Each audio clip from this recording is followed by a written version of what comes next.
शादी के 20 दिन बाद ही सास को पता चल गया कि उसकी बहू निशा 4 महीने की प्रेग्नेंट है। सास इस बात को बर्दाश्त नहीं कर पाई, बोली किसका पाप अपनी कोख में छुपा कर ढो रही है। निशा कुछ भी नहीं बोली, वह चुपचाप सुनती रही। सास ने अपने बेटे विजय को फ़ोन करके ऑफिस से बुला लिया। बेटा आते ही बोला, माँ तुम हल्ला मत मचाओ, निशा की कोख में मेरा ही बच्चा पल रहा है। हम दोनों कॉलेज के दिनों से ही आपस में प्यार करते हैं, तभी तो मैंने आप लोगों से कहा था अगर शादी करूंगा तो निशा से ही करूंगा। याद करो, मेरे कहने पर ही आप लोग निशा के घर रिश्ता लेकर गए थे। विजय के इतना कहते ही मामला शांत पड़ गया, मगर कहानी ये नहीं थी जो विजय ने बताई थी। सच ये था कि विजय निशा से प्रेम करता था, मगर वह प्यार एकतरफा था। निशा किसी और को चाहती थी। निशा बहुत ही सुंदर और मासूम लड़की थी, पढ़ाई में भी बहुत अच्छी थी। उसके घर वाले ज़्यादा पैसे वाले भी नहीं थे, इसलिए वह आधुनिकता की चकाचौंध में भेग गई और एक पैसे वाले लड़के राहुल से प्यार कर बैठी। राहुल का स्टाइल और गाड़ी और शानो शौकत ने निशा को इतना प्रभावित किया कि वह उसे दिल दे बैठी। जबकि राहुल एक भौरा था जिसकी नई नई कलियों पर मंडराने की आदत होती है, इसलिए जल्दी ही उसने निशा को पास लिया। उधर विजय ने जब निशा को प्रपोज किया तो निशा ने साफ साफ कह दिया कि वह राहुल से प्यार करती है, उसी से शादी करेगी।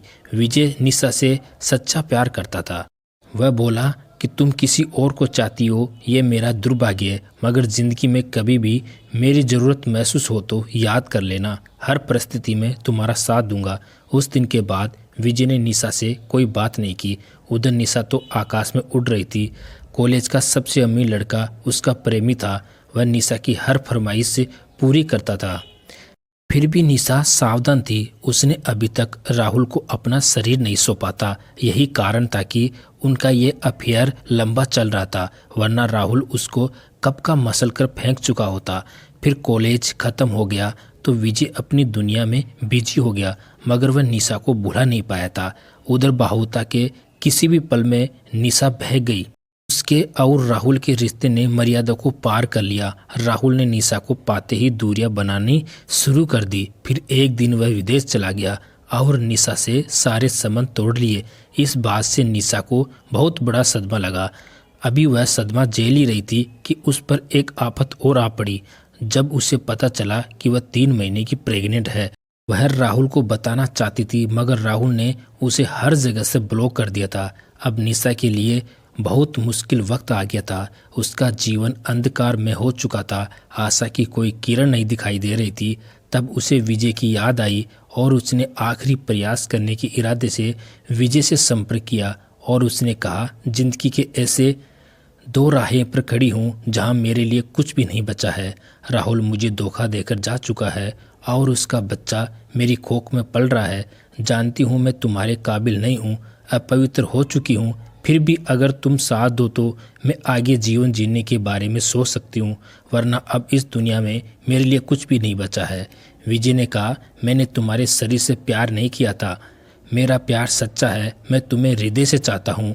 तुम मेरे लिए आज भी पवित्र हो। मैं तुमसे शादी करूँगा और इस बच्चे को भी पिता का नाम दूंगा और वादा करता हूँ जिंदगी में कभी भी तुम्हें इस विषय में ताना नहीं मारूंगा। क्या तुम मुझसे शादी करोगी? निशा ने पहली बार विजय को गौर से देखा था। तब उसे समझ में आया कि राहुल तो मिट्टी था, खरा सोना तो विजय है। आज वह सच्ची चाहत और हवस में अंतर कर पाई थी। फिर दोनों की शादी हो गई और घर वाले भी आश्वस्त हो गए कि निशा के पेट में विजय का बच्चा पल रहा है।